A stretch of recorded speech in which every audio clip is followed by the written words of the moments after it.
Okay, today we're going to find the equation of the two tangents that can be drawn to the circle from the point 6 minus 3 outside the circle. Okay, so we've done two different types of these questions already. The first one, you were given the equation of a circle and the equation of a tangent, and you just had to find what one of the letters was on the tangent. The next one you did was where you were told that the tangent was perpendicular or parallel to a particular line. And in this one now, we're told that we want to find the equation of a tangent which passes through a particular point from a circle. Okay, so like we did in all the other questions, the first thing you have to do is you have to get the center and you have to get the radius of the circle. Okay, so you start off as you always would: 2g equals minus 2, g equals minus 1, minus g equals 1. 2f equals minus 4, f equals minus 2, minus f equals 2. So the center of that circle is 1, 2.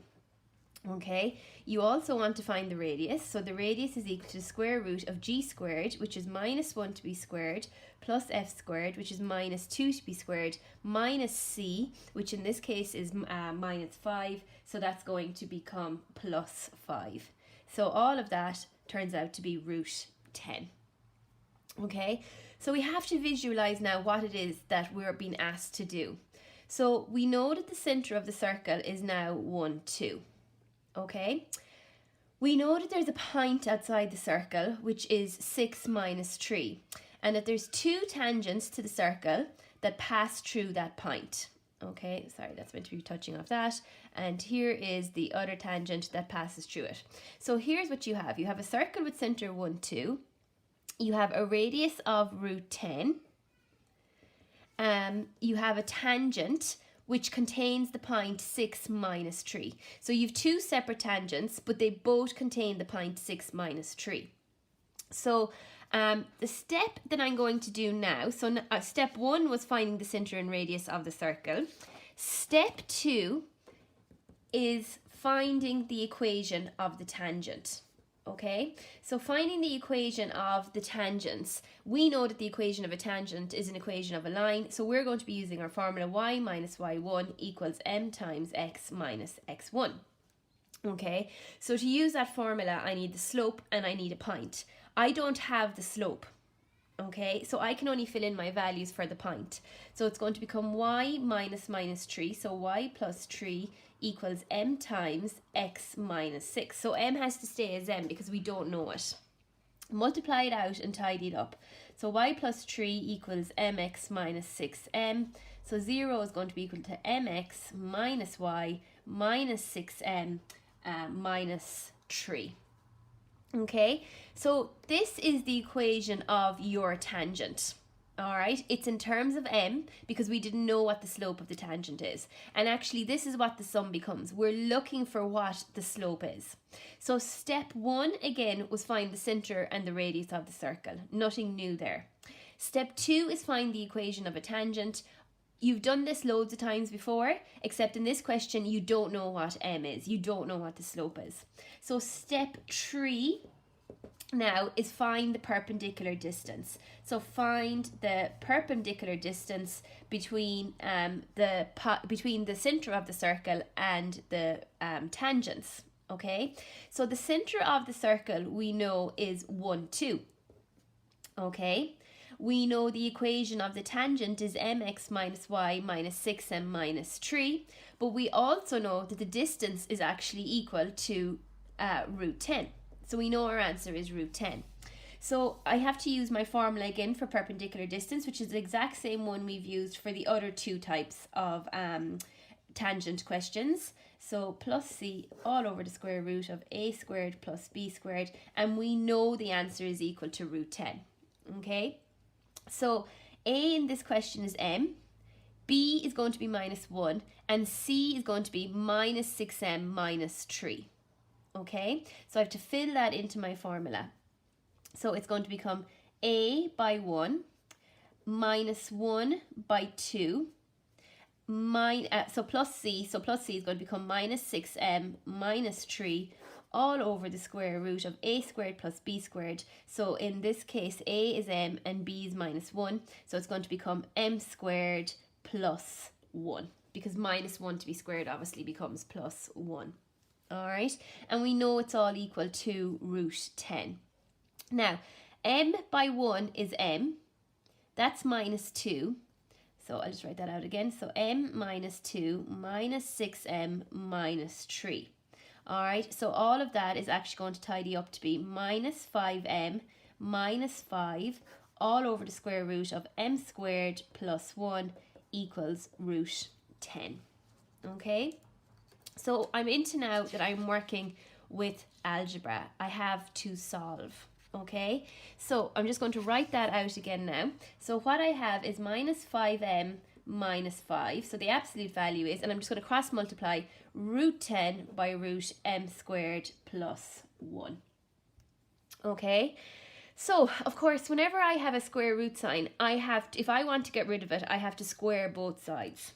Okay, so I'm going to have to square out minus 5m minus 5 to be squared equals, when I square root 10, it's going to become 10. And just be careful here, when I square out m squared plus 1, that's also going to become m squared plus 1. But you have to multiply the two of those as well. Okay, so just don't forget about that.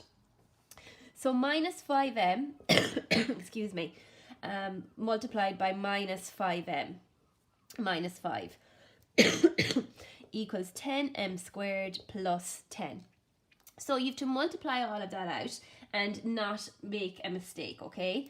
So when you multiply all that out, it's going to become 25m squared plus 50m plus 25 is all equal to 10m squared plus 10. So I'm going to end up working with quadratic equations.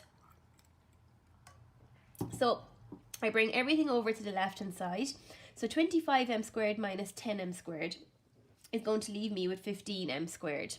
I just have 50m, and 25, bring over that 10 minus 10, leaves me with 15 equals 0. Okay?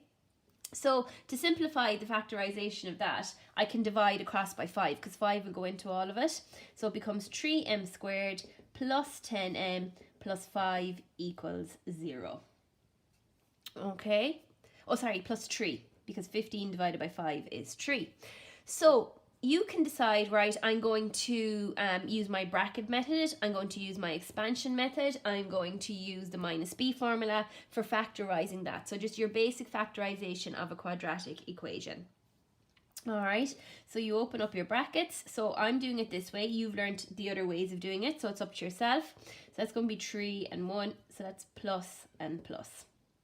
Okay, so 3m squared plus 9m plus 1m plus 3. So that's correct, okay, is all equal to 0. So 3m plus 1 equals 0, 3m equals minus 1, m equals minus 1 over 3, and m is equal to minus 3. So you have found your two slopes now. You have found, and that allows you to find your equations of your two tangents. So you go back to what was originally your equation of a tangent, which was mx minus y minus 6m minus 3. So you have two values for m now. So the first one is m is equal to minus 1 over 3. So it becomes minus 1 over 3x minus y minus 6 by minus 1 over 3 minus 3 all equals 0. Okay, so it's going to become minus 1 over 3x minus y plus 2 minus 3 equals 0. Okay, so which becomes minus 1 over 3x minus y minus 1 equals 0. So you can leave it as that, or you can multiply across by 3 and it'll become minus x minus 3y minus 3 equals 0. So that's one possible solution. So that's one of your tangents, and the other tangent is m is equal to minus 3. So it's going to become minus 3x minus y plus 18 minus 3 equals 0. So minus 3x minus y plus 15 equals 0 is the equation of your other tangent. Okay, so you have two solutions. So 3-step approach to answering these questions. All right, so I would always draw out my diagram there to be able to visualize what it is they're asking me. So, I mean, they give you enough information to allow you to answer the question. Once you're given the equation of a circle, always get the radius, always get the center of that circle, okay? They tell us that there's two tangents to the circle, and they contain the point 6 minus, they both have the same point and it's 6 minus 3. So that allows me to find the equation of a tangent without knowing the slope. So the sum effectively becomes, what is the slope of the tangent? So step 2 is finding the equation of the tangent, and step 3 is, again, finding the perpendicular distance, given that you know that the perpendicular distance is root 10 from the radius question.